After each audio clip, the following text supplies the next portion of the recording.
Tobacco, a word that almost automatically brings to mind disease, addiction, and harm to health. But let's ask an uncomfortable question. If tobacco is absolute evil, why has humanity used it for thousands of years? Why do scientists still study nicotine, and why is tobacco used in modern medicine and biotechnology? Today we'll talk about what usually isn't said out loud, about the beneficial properties of tobacco. No justifying smoking, no moralizing, only facts. Lately, the entire civilized world has been fighting smoking. Perhaps only scientists have stayed on the sidelines instead of joining anti-tobacco campaigns. They are actively studying tobacco itself. And what have they found? It turns out tobacco can not only kill, but also save lives. For example, it may help in treating cancer. Recent scientific research has shown that the medicinal properties of tobacco and nicotine are not some invention of Native American folklore. French researchers discovered compounds in fresh tobacco leaves that are used in medications prescribed for lung cancer. It's fair to say that the sacred plant of the Native Americans was never fully appreciated in the Old World. Yes, a drop of nicotine can kill a horse.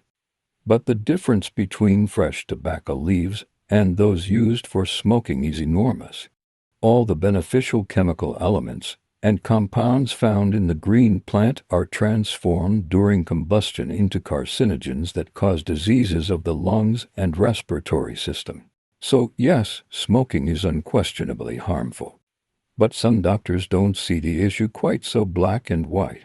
For example, specialists note that smokers rarely suffer from allergies known as hay fever, and that pregnant smokers may obstetricians and gynecologists forgive us allegedly give birth to children with Down syndrome less often. And it turns out smoking is especially beneficial for people with a hereditary predisposition to schizophrenia. At least, that's the correlation identified by researchers at the University of Central Florida. So, what shall we light up, comrade? One cigarette each. After all, smoking briefly stimulates mental activity. The problem is that the key word here is briefly. Practice shows that very few people manage to limit themselves to just one or two cigarettes. Unfortunately, tobacco is addictive, and all thanks to nicotine, an alkaloid of plant origin. It reaches the brain in a matter of seconds through the lungs and bloodstream and acts on receptors. As a result, dopamine, the pleasure chemical, is released. As a The brain result, remembers dopamine, those a minutes substance of that bliss causes forever. pleasure, is These released. sensations easily defeat common sense. According to statistics, today 50% of men and 25% of women smoke in the worldwide world. smoke. Most of them know perfectly well how harmful cigarettes are. Yet the number of smokers is hardly declining. Why does this happen? Not least because the image of the smoker wealthy, cool, successful was promoted for far too long, nearly 500 years. As soon as tobacco appeared in Europe, it immediately gained a whole host of influential admirers, including Catherine de' Medici herself. Tobacco prices soared overnight because it was expensive. It became a symbol of respectability. Not even the Inquisition managed to crush this fashionable image, despite its best efforts. Suffice it to say that the very first European smoker was imprisoned for 3 years. By the way, the brave Captain Rodrigo de Urres, who commanded one of Columbus's ships, was turned in by his own wife. When she saw smoke pouring from her husband's mouth and nose, she went straight to the Inquisition. So, it's safe to say that the first public organization to oppose smoking was the Holy Inquisition. True, its methods of re-education didn't help. Tobacco's position only grew stronger year after year, and by the second half of the 16th century most European countries had stopped fighting it altogether. In fact, the first medical studies on the dangers of smoking appeared only in the mid-20th century.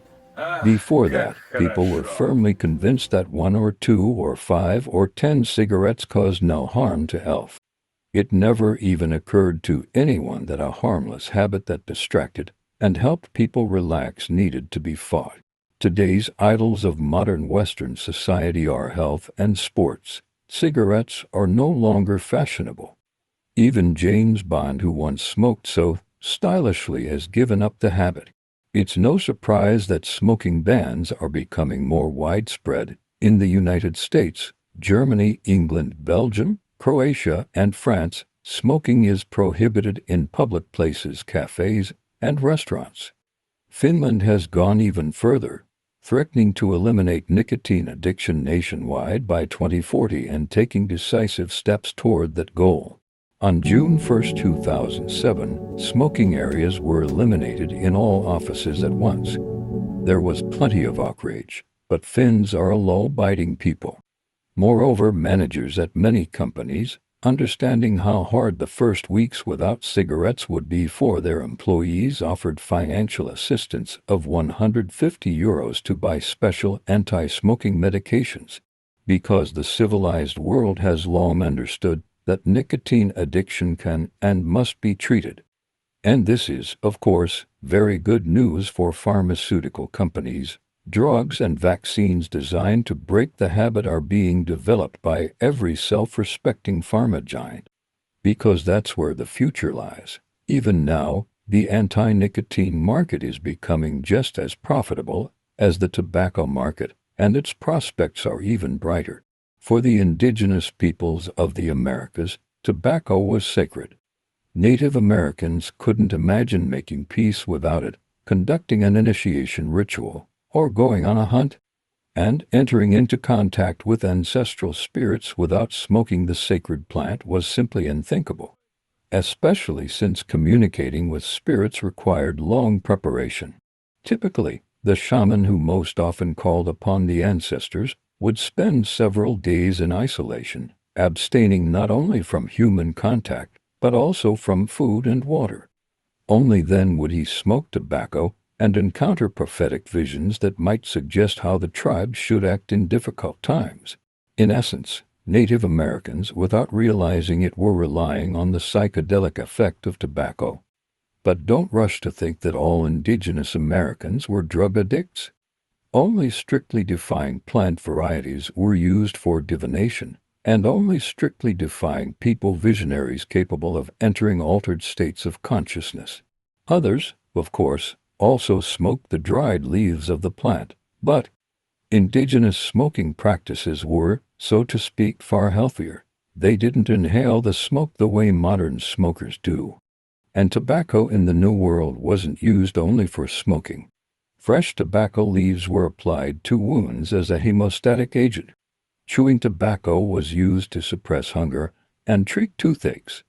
A decoction of fresh leaves was given to women in labor to ease their pain. It was precisely these medicinal properties that once ensured tobacco's triumphant march across Europe. Perhaps this was the only thing on which the Old World and the New World agreed. On both sides of the ocean, the plant's leaves were considered almost a panacea.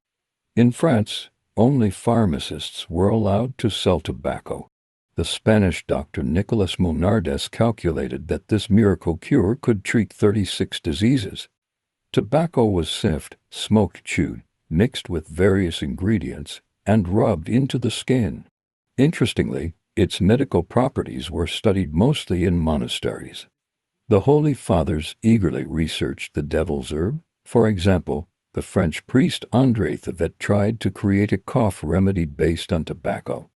In the process, he learned how to grow the plant from seed and became famous as the first person to cultivate tobacco in Europe. Other Holy Fathers were no less resourceful.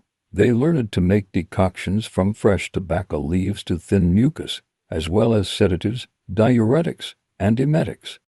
Unfortunately, Europeans soon grew bored with the new miracle pill. Tobacco remained in Europe only as a bad habit. The irony is that humanity chose the most harmful way possible to use this plant.